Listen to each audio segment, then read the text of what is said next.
जी R आहे तो अध्यादेश नाही किंवा तो कायदा नाही, हे नव्याने देत नाही येते, हा मुद्दा आहे खरा।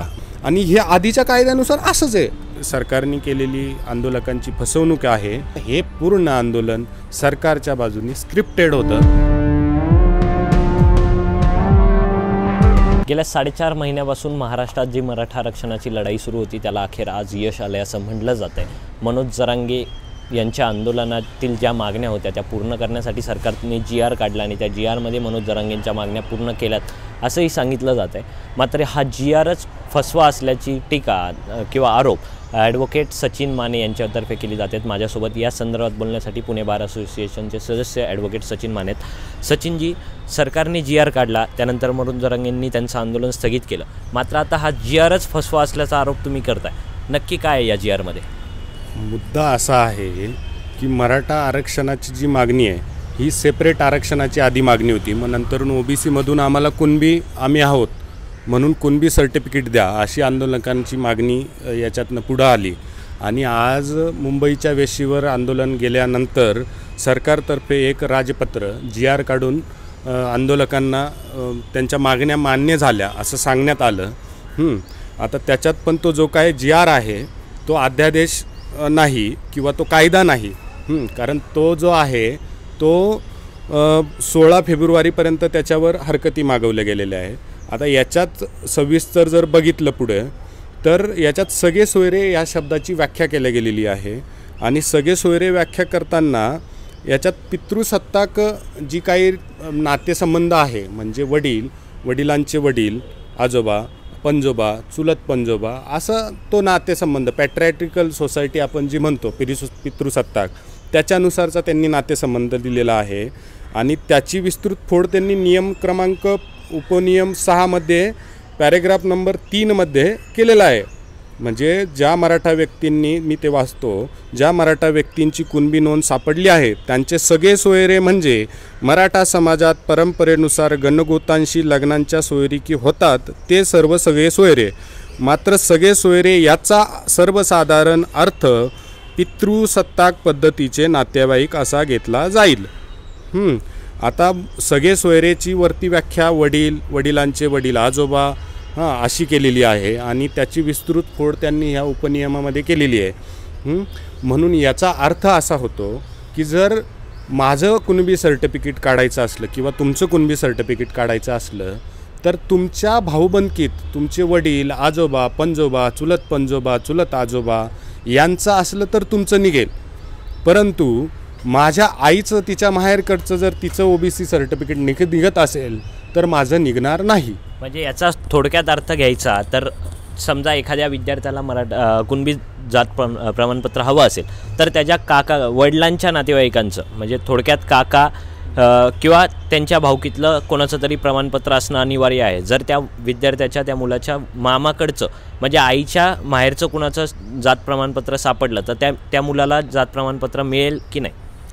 बरोबर, नक्कीच मिळणार नाही, कारण आणि हे नव्याने देत नाही येते, हा मुद्दा आहे खरा। म्हणजे हे जे आहे हे ऑलरेडी महाराष्ट्र अनुसूचित जाती जमाती विमुक्त, भटक्या जाती, इतर मागासवर्गीय प्रवर्गाचं जे काही अधिनियम आहे 2000चा आणि त्याच्या आधीचा, याच्यात ऑलरेडी इन्क्लुडेड आहे की वडिलांचे वडील, पंजोबा, खापर पंजोबा, कोण जे असेल पितृसत्ताक याच्यानुसारचे नातेवाईक, त्यांनी हे करणं गरजेचं आहे। म्हणजे त्यांचे पुरावे असणं गरजेचं आहे। मग त्यांचे पुरावे कुठले लागत होते? एक तर शैक्षणिक पुरावा आणि महसुली पुरावा। मग शैक्षणिक पुरावे जे आहे ते 1967च्या आतला शैक्षणिक पुरावा आणि 1967च्या आतला महसुली पुरावा। महसुली पुराव्यामधले मग तुमचं खरेदी खत असो, पत्रक नोंदी असो, फेरफार असो, ह्या सगळे कागदपत्र, आणि शैक्षणिक पुरावा जन्म मृत्यूची नोंद आणि शाळेचे दाखले वगैरे याच्याने ते मिळत होतं। आणि ते आजही मिळतं आहे, त्याच्याकरता ह्या जी आरची किंवा याची काही गरजच नाही। आणि दुसरं असं तुम्ही तो दुसरा प्रश्न विचारला की तुमच्या मामाचं किंवा आईचं असलं तर तुम्हाला मिळणार नाही, तर बरोबर आहे। आणि ह्या अध्यादेशाने ते आणखीन विस्तृत स्पष्ट केलं। असं आहे उलट की तुमच्या वडिलांच्या साईडने असलं पुरावा तुमच्याकडं कुणबीचा तरच तुम्हाला भेटणार, आणि हे आधीच्या कायद्यानुसार असंच आहे। हां, म्हणजे याच्यातून त्यांनी नव्याने काहीही दिलेलं नाही. हां, जे आधीच होतं तेच कंटिन्यू सरकारने केलेलं आहे. एकंदरीत हा सगळा मुद्दा झाला सगळे सोयरे या मागणीच्या संदर्भातला. मात्र मनोज जरांगे पाटील यांच्या ज्या इतर मागण्या होत्या, जोपर्यंत सरकारचा किंवा न्यायालयाचा आदेश येत नाही, निर्णय येत नाही, तोवर 100% शिक्षण मोफत करा किंवा जिल्हानिहाय वसतिगृह बांधा किंवा इतर जे सरकारी भरत्या असतील त्या थांबवा आणि त्यात जर झाल्या तर त्यासाठी मराठा आरक्षणातील जागा राखीव ठेवा. या मागण्या जर पूर्ण केल्या तर त्या मागण्या कितपत कायदेशीररित्या योग्य ठरतात त्या मागण्या पूर्ण करणं या अध्यादेशाच्या माध्यमातून? आता मुद्दा काय आहे की आरक्षण ही मुख्य मागणी आहे. आरक्षण नाही दिलं तर तुम्ही हे करा की आमच्या जागा भरू नका वगैरे वगैरे. आता कायद्याने असं कितपत करता येईल हा वेगळा मुद्दा आहे. आणि तसं कुठेही सरकारने समाजाला, मराठा समाजाला लेखी दिलेलं नाही की आम्ही हे करणार नाही किंवा हे करू. आता जर आधीचं जे काही आंदोलन झालं होतं कोपर्डीच्या प्रकरणानंतर आणि तेव्हा त्याच्यानंतरच्या आंदोलनाचं जे काही वेगवेगळे कायदे दोनदा काढले गेले ते सुप्रीम कोर्टात टिकले नाही. मग सारथी संस्थेची स्थापना मराठा समाजाच्या उन्नतीसाठी केली, मराठा आणि कुणबी समाजाच्या. आता त्या सारथीची अवस्था अशी आहे की त्या सारथीला निधी नाही आहे.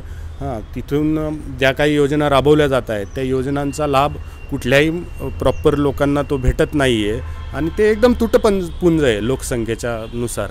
आणि आत्ताचा जो काही अध्यादेश आहे हा पूर्णपणे सरकारने केलेली आंदोलकांची फसवणूक आहे.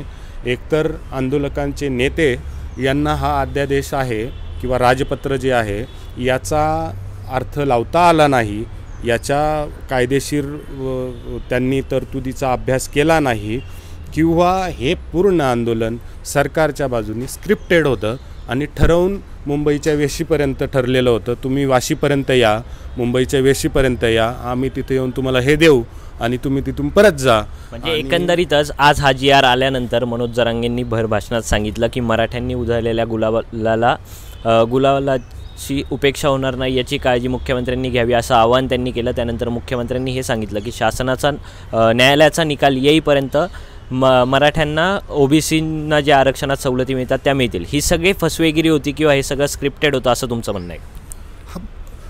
फसवेगिरीच आहे, कारण असं हवेत बोलून काही चालणार नाही. तुम्हाला तसा कायदा पाहिजे, त्याच्यानुसार दिल्या गेलं पाहिजे. आता जर जो अध्यादेश दिला आहे याच्यानुसार ऑलरेडी मिळत होतं, नव्याने याच्यात काही दिलेलं नाही, तर आंदोलनाला यश आलं आहे असं नाहीच आहे. ही आंदोलकांची फसवणूकच झालेली आहे. म्हणजे हा अध्यादेश हा सरकारकडून केलेला वेळकाढूपणा आहे असं म्हणायचं थोडक्यात? बरोबरच आहे, वेळ काढूपणा आहे. एकतर आंदोलकांनी त्यांना मिळते झाले किंवा मुख्यमंत्र्यांनी त्यांची प्रतिमा उजळून घेण्याकरता हे आंदोलकांना फसवण्याचं केलेलं कारस्थान आहे. नक्कीच. त्यामुळे हा जो सरकारी अध्यादेश आहे तर कुठेही कायद्याच्या चौकटीत बसणारा नाही किंवा हा अध्यादेश काढलेला अध्यादेश हा निव्वळ फसवेगिरी आहे आणि हा वेळकाढूपणा सरकारकडून केला जातो आहे असं ॲडव्होकेट सचिन माने यांचं म्हणणं आहे. कॅमेरामन रोहित वनकट्टेसह मी Pranav Dhamale, for the people news, Pune.